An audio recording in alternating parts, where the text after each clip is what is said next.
Hospital.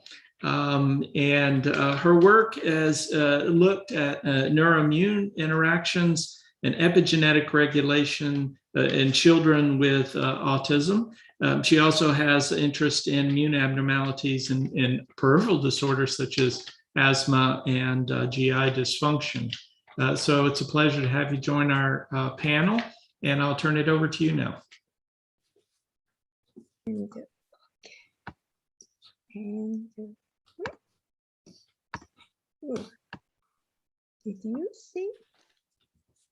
Did you see the slide? No, please open the slide and then hit share screen and then select. Okay, share screen. Okay. Yeah, and select the presentation. Yeah. Oh, I hit the share screen. Does it show you the presentation in the panel? Yeah. Just select that.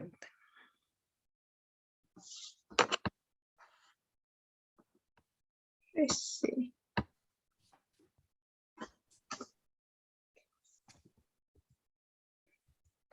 You don't see that? Not yet. Oh, okay. I think that I hit the so that I hit the screen. Did you see? Yeah. Now we do. Okay. Now we're getting there. Yeah. And Harumi, you might want to turn your camera down just a little bit because we can only see you from the nose up. Perfect. Okay. Yeah. Perfect. Sorry. Yeah. And if you can please go to the slideshow. Oh, yeah. Okay. Thank you. Yeah. Now it's okay. It's good. Yes. Okay. Yeah. And thank you for inviting me, and also very generously funding this project. So this is a progress report of the project that funded by the Brain Foundation, and essentially focused for the innate immune memory biomarkers as a part of the neuroinflammation. So, So the Brain Foundation funding this project has two aims. Number one, I have been working on the monocyte cytokine profiles as a marker of the innate immune response, and we want to associate with the clinical characteristic of those cytokine profiles. And the reason why we looked for the monocyte cytokine profiles, that's as a marker of the innate immunity. Obviously, innate immunity has been thought about for the some implications of neuroinflammation in other type of the neuropsychiatric conditions, and it has been worked as for the in other common neuropsychiatric conditions such as depression, schizophrenia, something like that. Then why the innate immunity and the innate immune memory was really implicated? All these neuropsych conditions, all the studies try to implicate with one specific pathogens associated with condition has been all failed. So all the conclusion is really non-specific immune response, which is typically the innate immune responses associated with onset and progress of the neuropsychiatric symptoms. But then its question rises, why is the innate immunity, which doesn't have any memory, but a lot of condition once activated, then it's very lasting effect. So obviously the innate immunity doesn't have any memory for specific pathogen, just like if we have a measles, we have a very prolonged memory for measles. But then, about like 10 years ago, from that Dutch group, there is a concept of the innate immune memory, and which is essentially the epigenetic changes of the monocyte or macrophage populations. And those monocyte macrophage and also other innate immune cells are so true. They all later found out there is an innate immune memory generated in response to fairly strong immune stimuli. And those changes were initially metabolic changes. And it's usually ATP, like ATP production to more getting into the glyconeogenesis, then accumulations accumulate, which is changing to a histone modification, affecting the histone acetylase and histone methyltransferase changes. So essentially a lot of things associated like a mitochondrial functional change. Then also it's a prolonged case. It has been shown there is a change of the histone modification. I'm sorry, it says I misspelled. Histone modification markers is changed. And this is for the ASD. And so that's a part of the reason we check first the monocyte cytokine profile and then how associated with clinical feature. Then how these conditions was also any associations, monocyte histone modification markers. And then in the selected patient, we're going to do the super enhancer chip sequencing. Then which target to be used for super enhancer chip sequencing, we will decide based on the expression of the histone modification markers. Then M2 is for the more likely the quick assessment of the serum markers, which can be used for screening of those changes. Then previously you have done this deep sequencing of the microRNA in serum. And the reasoning why we did that, because the major source of the microRNA in the serum is a platelet and monocyte macrophage. And also the microRNA as secreted as a form of the, it's like a cyst with like a, it's fairly stable and secreted as like increased in the endosome. So that's the reason why the microRNA, because we did a long time ago, we did the serum cytokine levels, and those are not very helpful. So we wanted for the little more reliable, like a serum marker. So these are two purposes of the our proposed study that the Brain Foundation funded. And then we tried to do the this. We haven't completely finished, but so that's some of the progress report. Some of the AM2 is almost finished. So okay. So the initial study for the associations between clinical features and monocyte cytokine profiles. So that was we did that because the previous studies and also the more newly recruited. So we have done that about like close to 150 in ASD subject. And some of the clinical association, it was significant, is GI symptoms and TNF-alpha production. Then also for the IL-6 and IL-1 beta, that was more associated or fluctuating behavioral symptoms. It's categorized as PANS, but I don't think the ASD patient has a real PANS. It's more likely the post-infectious neuroinflammation, and it does show the symptoms like anxiety, OCD, anxiety, irritability, and worsening hyperactivity type. And seizure disorders, which is not surprising, at least our data showing some association of the IL-1 beta production by monocyte. And we just made sure those associations are not associated with medications they are currently on, because recruited patient is not really ruled out with the use of the medication. And also, it wasn't affected by age, gender, and the other core variables we checked. And also, we didn't see the significant association with the autism severity by ADOS.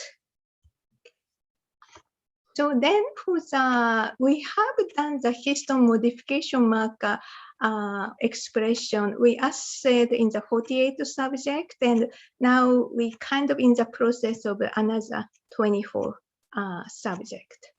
So this is for the preliminary. This is only preliminary result. Then addition of the data may change. But for the IL-10 production by monocyte under the LPS, zymosan, or beta-glucan, so those are positively associated with expression of the H3K23AC, which is a typical like a histone activation marker. It's reported to be upregulated in the trained immunity, which is more likely the little more hyperactive innate immune memory. But usually for the H3K27AC is only temporary. Then other type of the intermediate, they tend to have the downregulated.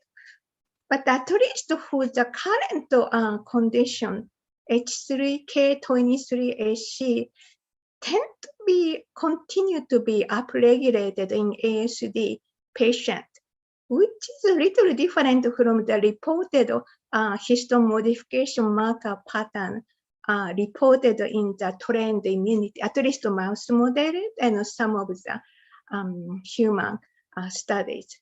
So seems a little different from the ASD patient. And we also see that for and it's we did see the IL-10 production is a suppressor cytokine. So we did see we expected H3K23 as AC expression. IL-10 production supposed to be downregulated, so it's going to be a negative association. However, and that was true, at least for preliminary data for the non-ASD controls. But again, ASD subject has a more positive, like, it's not clearly positive. Some of them is, so it's not very, its association seems different. Yeah. But they did see the sum. So at least for preliminary data, those markers for the epigenetic regulation for trained immunity seems like different in ASD patient as compared to non-ASD control. So this is not so many patients because still in the very preliminary, but non-ASD patient appear to have some negative association between the IL-10 production and the H3K23AC expression. It's essentially the higher expression, it's lower IL-10 production. But it's more like a positive association we see between the H3K23AC expression by monocyte and then for the monocyte IL-10 production. So that was also a little puzzled us. So we want to see further. Then at least we have looked for the 4 histone modification markers as markers of the histone trained immunity as well as the tolerance type. And the best significant changes were seen in the H3K27AC expression. So therefore, we have now doing the super enhancer chip sequencing, and the target molecule we selected as the H3K23. AC. And then this assay is very costly. So that we only checking for the very significant patient of the various influence. So there are two different relatively stable ASD subjects, and it's more like a very lot of inflammatory condition and some non-ASD control. And it depends on the result, we try to scale down the little more less expensive, like a little simplified chip sequencing. Then we can do more samples. So, okay. So then this is like a progress report of the M1. Then the progress report for the second part, M2, this is we have more data, so a little more detailed result I can show. And this is as I explained, we wanted to have the good, very stable serum marker, and also very easy to be detected by almost everybody. So essentially, we selected from the previous microRNA deep sequencing result, we selected 7 microRNAs. Then we just checked it with a regular quantitative, essentially QRT PCR. Then it's like an expression of the result of the PCR count. It's a normalized PCR count.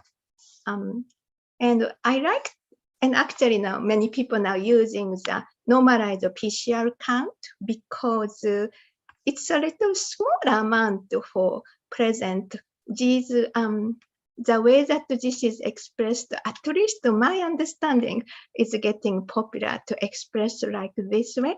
And also I'm familiar with this, the way that it's expressed because these, the way that a PCR count has been used for the newborn screening for the SCIT. So I'm involved in the newborn screening SCIT in the New Jersey. So I'm used to be the this kind of the way expression of the QRT PCR result. And so the essentially we used for 130 ASD subjects and 50 non-ASD controls. And so the essentially for the we didn't find so the significant changes from controls of these 7 microRNA PCR count when we combined all the ASD subjects. However, when we checked for the changes based on the comorbid condition, there is some changes, and those changes are most significantly observed ASD subject with or without seizure or sleep disorders. Essentially, the ASD subject without seizure or sleep disorders have a higher circulating level, which means lower PCR count as compared to the seizure ASD subject with seizure or sleep disorders or non-ASD controls. So this is for the result change is not that like a striking, still like a piece. This is Mann-Whitney test result, and there is for the like a seizure negative, there is some MI 423, and also for the sleep positive or sleep negative subset, there is a difference. And it's in general, PCR count is lower in the sleep negative, which means all these, the levels of the circulating mRNA is higher. And so, and this is like a 0. Other 3 didn't have show that the p-value, but it's very close, like a p equals 0.06 or 0.7. So it's a tendency to have this. So this is for the condition, and we did see the some like production and comorbid condition. So is there any problem? So we wanted to see if it was these microRNA PCR count, is there any association with monocyte cytokine production? And especially we thought if this is see some difference, maybe the ASD subject with or without seizure and sleep disorder maybe shows a different conditions, different association. And actually that was true. We did see some positive associations with production monocyte cytokines. It's a TNF-alpha, IL-6, IL-1 beta, IL-10. So these are kind of the cytokines almost. So that's why I was interested for the serotonin metabolism too. And so this was actually this kind of association is only more evident with without seizure or sleep disorders. The patient who has a seizure or sleep disorders, they didn't have a good association. Essentially, microRNA levels stays low, then cytokine production stays up. That is a type of the patient who has a lot of sleep disorders and seizures. And interestingly, we didn't see such associations when in non-ASD controls. So this is for the how it's like associated with. So I didn't see the data for the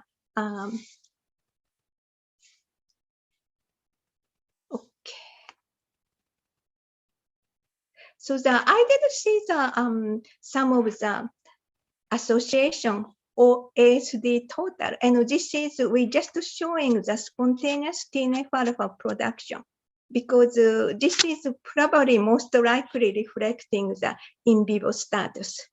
Then we didn't show any data with ASD with seizures or with sleep disorder because we didn't see any significant association.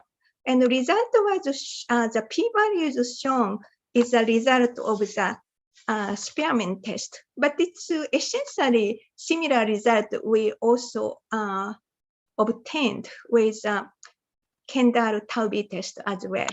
So essentially pretty good association, especially when we see this, when we looked into this association with ASD and without sleep disorders. And this is a TNF-alpha production, and the same kind of the association we see IL-6 production. But it's not as TNF-alpha production, we did see the more good association. And the same way for the IL-1 beta production. But IL-1 beta production, we did see some association non-ASD controls, but this is again opposite. This is for the no positive association for the PCR count. It's actually the negative association. So this is again quite different association that we see with those microRNA, circulatory microRNA levels and the cytokine production. And it's also, again, we did see the spontaneous IL-10 production and miRNA levels. Again, this is for the sleep ASD patient without sleep disorder or without seizure. It's a good positive association. Okay, so the essentially for how if the serum circulatory levels of miRNAs are associated with those cytokine production. Then also we saw that some GI, some comorbid conditions, we saw that previously some associations with monocyte production. So we want to see if those kind of if circulating level of these 7 microRNAs checked, does it change with some of the ASD subject? And this part we haven't completed yet, but at least in 3 patients in whom we are able to get the serum sample repeatedly, and partly because they are relatively closely followed in our clinic, and they are sick, so that we are able to get the serum samples. So this is for the patient. Case 1 is really very severe seizure disorder, and we have to use a lot of immunomodulating agent. We used the mTOR inhibitor and also anakinra, iron beta blockers, and he was also on the IVIG. And all the levels got better with seizure is actually video EEG completely normal. But after the hit by microbial infection, unfortunately, all the levels went up.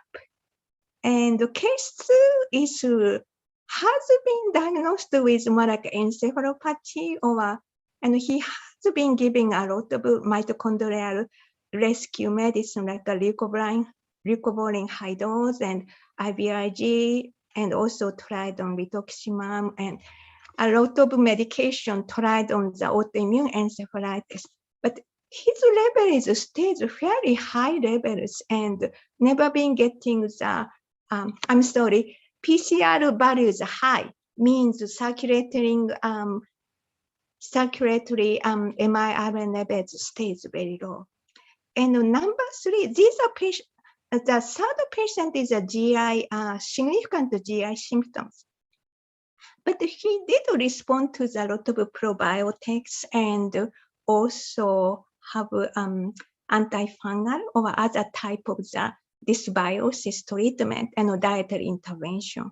And in his case, his clinical features get better, means less hyperactivity, less anxious, and it's more like a more focusing without using any other medication. And it's nicely, those circulatory, these 3 circulatory miRNAs,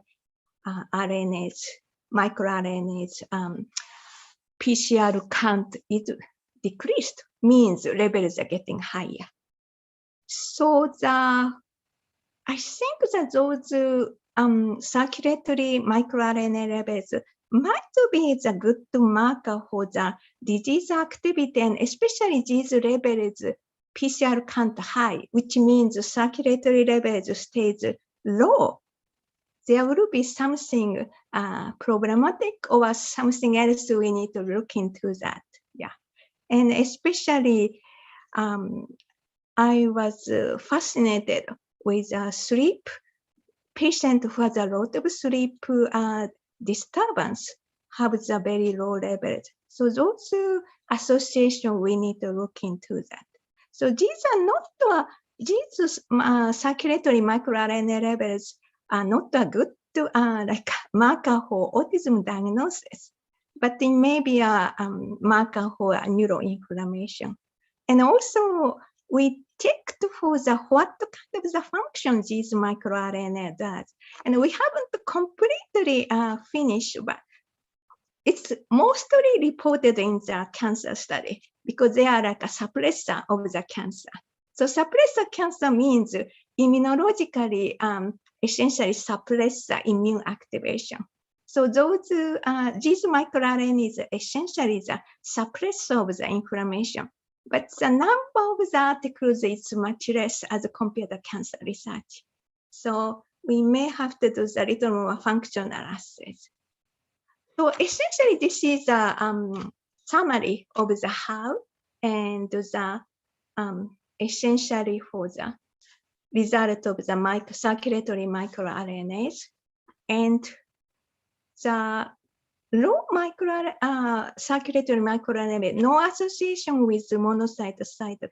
Maybe we can't completely say that, but our data showing that low the microRNA means more like stays higher monocyte cytokine profile. So I thought there might be something else is, and it's retaining for this high monocyte cytokine profile. Okay. So this is the progress report of the project funded by Brain Foundation. Then also this one is also funded by John Tay Foundation.